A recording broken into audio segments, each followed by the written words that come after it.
Hello friends, welcome to my channel.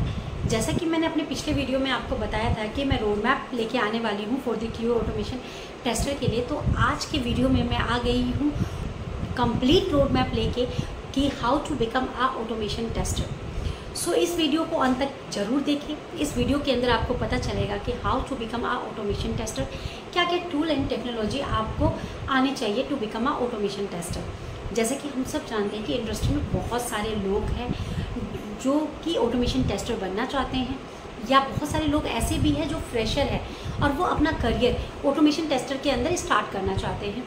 और बहुत सारे लोग ऐसे भी हैं जो कि मैनुअल टेस्टिंग पे काम कर रहे हैं, बट वो चाहते हैं कि वो ऑटोमेशन टेस्टर की तरह वर्क कर पाए। तो आज के वीडियो में मैं आपको कम्प्लीटली एक्सप्लेन करने वाली हूँ, गाइड करने वाली हूँ कि किस तरह से आप ऑटोमेशन टेस्टर बन सकते हैं इन अ एक्सपर्ट वे, एंड क्या क्या टूल एंड टेक्नोलॉजी आपको आनी चाहिए, कौन सी टूल एंड टेक्नोलॉजी मार्केट के अंदर मोर डिमांडिंग है और आप उसको किस तरह से लर्न करेंगे। इन सब चीज़ों के बारे में मैं बिल्कुल कम्प्लीटली आपको एक्सप्लेन करने वाली हूँ। सो इस वीडियो को अंत तक जरूर देखें। ये आपके माइंड के अंदर आने वाले सारे क्वेश्चनों का आंसर बहुत ही सिंपल तरीके से आपको दे देगा। सो बने रहे मेरे चैनल पे, मुझे लाइक और सब्सक्राइब करना ना भूलें। चलिए चलते हैं ऑन द स्क्रीन, सो कि मैं आपको एक्सप्लेन कर पाऊँ कि क्या क्या चीज़ें बहुत ही इंपॉर्टेंट है हमारे ऑटोमेशन टेस्टर बनने के लिए। Come on screen. So friends, जैसा कि हम अपने स्क्रीन पे आ चुके हैं और यहाँ पे आपको दिख रहा होगा कि मैंने पूरा कम्प्लीटली रोड मैप प्रिपेयर कर रखा है फॉर ऑटोमेशन टेस्टर के लिए कि किस तरह से आप ऑटोमेशन टेस्टर बन सकते हैं। मैं हर एक फील्ड को अच्छे से एक्सप्लेन करूँगी। सो आते हैं, सबसे पहले क्या होता है कि अगर आपको ऑटोमेशन टेस्टर बनना है तो आपको बेसिक आना चाहिए। बेसिक के अंदर क्या आ जाता है, तो सॉफ्टवेयर टेस्टिंग के अंदर बेसिक जो होता है, जैसे कि आपके को आना चाहिए SDLC प्रोसेस आना चाहिए, STLC प्रोसेस आना चाहिए। अगर मैं SDLC प्रोसेस की बात करती हूँ तो सॉफ्टवेयर डेवलपमेंट लाइफ साइकिल होता है। इसके अंदर आपको ये पता होना चाहिए कि कितने तरह के फेजेस इसके अंदर इंक्लूड होती है, नॉट मच मोर, बट आपको बेसिक होना चाहिए कि किस तरह से हमारा software development life cycle work करता है, कौन कौन से फेजेस इसमें इंक्लूड होते हैं और किस तरह से हमारा एप्लीकेशन पूरा डेवलप हो चुका है। साथ में ही आपको उस एप्लीकेशन के ऊपर टेस्टिंग परफॉर्म करना है। तो टेस्टिंग के रिगार्डिंग आपको लाइक STLC प्रोसेस का पता होना चाहिए, like software testing life cycle का पता होना चाहिए कि इसके अंदर कौन कौन से फेजेस होते हैं, कौन कौन से फेजेस इंक्लूड होके हम अपना software testing life cycle complete करते हैं। सो आपको इनका बेसिक आइडिया होना बहुत ही ज़रूरी है। अगर हम आते हैं अपने तीसरे पॉइंट्स के ऊपर, तो टाइप ऑफ दी टेस्टिंग। सो इसके अंदर आपको क्या होता है कि हमारे पास बहुत ही तरह तरह की टेस्टिंग पाई जाती है। लाइक हम बेसिकली अगर इनको कैटेगराइज करते हैं तो हमारे पास मेनली दो तरह की टेस्टिंग है, like functional testing and non functional testing. और फंक्शनल टेस्टिंग के अंदर भी हमारे पास आ जाता है like smoke testing, sanity testing, regression testing. So this type of the testing जिसके अंदर हम फंक्शनल एक्टिविटी जो होती है हमारी एप्लीकेशन का उसको टेस्ट करते हैं, तो वो सारा का सारा हमारा फंक्शनल टेस्टिंग के अंदर आ जाता है। और साथ में ही आपके पास नॉन फंक्शनल टेस्टिंग होता है जिसके अंदर हम लोग परफॉर्मेंस टेस्टिंग परफॉर्म करते हैं, लाइक उसमें हम लोड टेस्टिंग परफॉर्म करते हैं, सिक्योरिटी टेस्टिंग परफॉर्म करते हैं, पेनिट्रेशन टेस्टिंग परफॉर्म करते हैं। तो इस तरह की जो टेस्टिंग हम परफॉर्म करते हैं वो आपका नॉन फंक्शनल टेस्टिंग के अंदर आता है।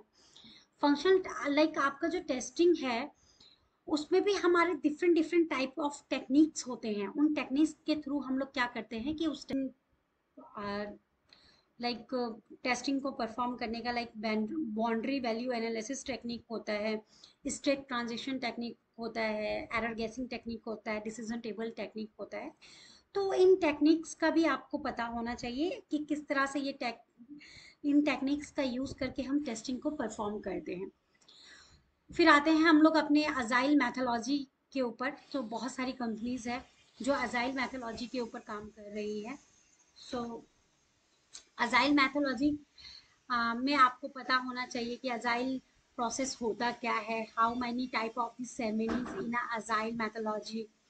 सो इस तरह के क्वेश्चंस इंटरव्यू में भी बहुत बार पूछे जाते हैं और बहुत सारी कंपनी अजाइल मैथोलॉजी को फॉलो करती है। तो हमें पता होना चाहिए कि किस तरह से हमारा प्रोजेक्ट अजाइल के ऊपर वर्क कर रहा है। और साथ में ही फिर हमारे पास आता है लाइक टेस्ट मैनेजमेंट टूल। इस टेस्ट मैनेजमेंट टूल के अंदर आपको पता होना चाहिए कि किस तरह से आप अपने टेस्ट केस को मैनेज करेंगे, कैसे आप बग को रिपोर्ट करेंगे। तो इस तरह की जो मैनेजमेंट की चीज़ें होती है, इन सब चीज़ों का भी आपको बेसिक आइडिया होना चाहिए।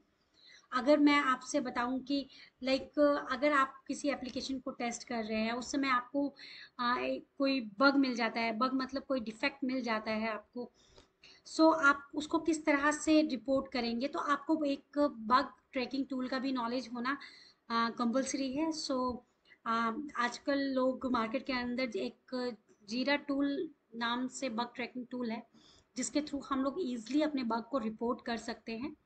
बहुत बार ये भी होता है कि किस तरह से हम लोग अपने बग को रिपोर्ट करते हैं, क्या क्या प्रोसेस होता है, क्या क्या इंपॉर्टेंट स्टेप है जो बग ट्रैकिंग टूल के अंदर आते हैं। तो इस तरह के भी क्वेश्चंस पूछे जाते हैं। तो ये आपका बेसिक स्ट्रक्चर है किसी भी एप्लीकेशन को टेस्ट करने के लिए। तो ये आपको आना कंपलसरी है। जैसे ही हमारा बेसिक हमें नॉलेज हो जाता है, उसके बाद हम आ जाते हैं अपने नेक्स्ट पॉइंट पे कि अगर आपको बेसिक नॉलेज हो गया सॉफ्टवेयर का, तो आपको एक प्रोग्रामिंग लैंग्वेज आनी बहुत ज़रूरी है। मार्केट के अंदर जैसे कि बहुत सारी प्रोग्रामिंग लैंग्वेज है, जावा है, पाइथन है, जावा स्क्रिप्ट है, सी शार्प है, रूबी है, पीएचपी है।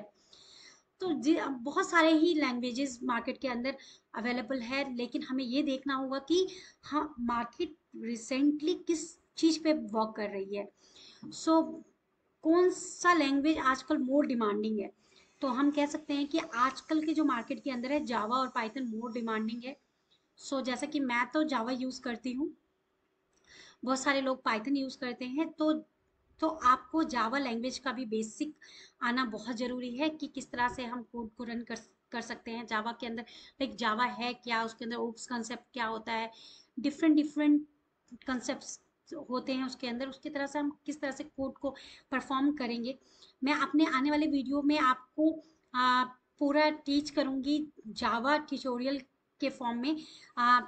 बिल्कुल बिल्कुल वो डायरेक्टली रिलेटेड होगा आपका ऑटोमेशन टेस्टर से, टेस्टर के रिगार्डिंग। आप इजीली जान पाएंगे कि क्या क्या चीज़ें, क्या क्या बेसिक नॉलेज आपको होना चाहिए जावा का, जिससे कि आप ऑटोमेशन टेस्टर बन सकते हैं। तो मैं अपने आने वाली वीडियो में आपको बेसिक नॉलेज भी दूंगी, जिसके अंदर आप जावा के बेसिक नॉलेज लाइक इनहेरिटेंस क्या होता है, इनकैप्सुलेशन क्या होता है, आपका एरे क्या है, वेरिएबल क्या है, दीज थिंग्स मैं आपको एक्सप्लेन करूंगी अपने अपकमिंग वीडियो के अंदर। और साथ में अगर आपको किसी लैंग्वेज का नॉलेज हो जाता है, तो उसके बाद आपको एक स्ट्रक्चर क्वेरी लैंग्वेज भी आनी चाहिए, जिसको हम एसक्यूएल लैंग्वेज कहते हैं। क्योंकि हमें बहुत बार क्या होता है कि बैकएंड पे काम करना होता है, बहुत बार हमें डेटाबेस पे भी काम करना होता है। तो हमें अपने लाइक उस डेटाबेस की नॉलेज इसलिए हमें होना चाहिए ताकि हम अपने अपने एसक्यूएल क्वेरी के थ्रू उस डेटाबेस पे वर्क कर पाए, अच्छे से उसको हैंडल कर पाए। जब हम अपने प्रोग्रामिंग लैंग्वेज हमने अच्छे से सीख लिया, हमने समझ लिया कि बेसिक क्या क्या चीज़ें आनी चाहिए, तो जब हमें बेसिक नॉलेज हो गया सॉफ्टवेयर टेस्टिंग का, हमें एक प्रोग्रामिंग लैंग्वेज का भी नॉलेज हो चुका है, तो अब हम आते हैं अपने वेब ऑटोमेशन टूल के ऊपर। अब हम चाह रहे हैं अपने एप्लीकेशन को ऑटोमेट करने के लिए। तो इसमें भी बड़ा ही कन्फ्यूजन है कि मार्केट के अंदर तो बहुत सारे टूल्स अवेलेबल है, लाइक सेलेनियम है, कुकुम्बर है, साइप्रस है, मेवन है, गिटहब है, जेंकिंग है। तो इस तरह के टूल्स मार्केट के अंदर बहुत सारे अवेलेबल है। हमें फॉर दी वेब ऑटोमेशन के लिए क्या टूल पढ़ना चाहिए। तो रिसेंटली क्या हो रहा है कि सेलेनियम जो है, selenium with Java, selenium with Python, इस तरह का कॉम्बिनेशन यूज करके जो कंपनी है मोर डिमांडिंग रूप में आपका ऑटोमेशन टेस्टिंग परफॉर्म कर रही है। और सेलेनियम का एक साथ यूज करके आप ऑटोमेशन परफॉर्म कर सकते हैं किसी भी वेब एप्लीकेशन पे। और आप कह सकते हैं कि सेलेनियम और पाइथन का भी हम लोग यूज करते हैं ऑटोमेट करने के लिए किसी भी वेबसाइट को। और इस ऑटोमेशन टूल के अंदर हम इस चीज़ के लिए भी कंफ्यूज होते हैं कि उसमें भी बहुत सारे डिफरेंट डिफरेंट टाइप के फ्रेमवर्क भी यूज होते हैं, लाइक टेस्टनजी फ्रेमवर्क हो गया, डेटा ड्रिवन फ्रेमवर्क हो गया।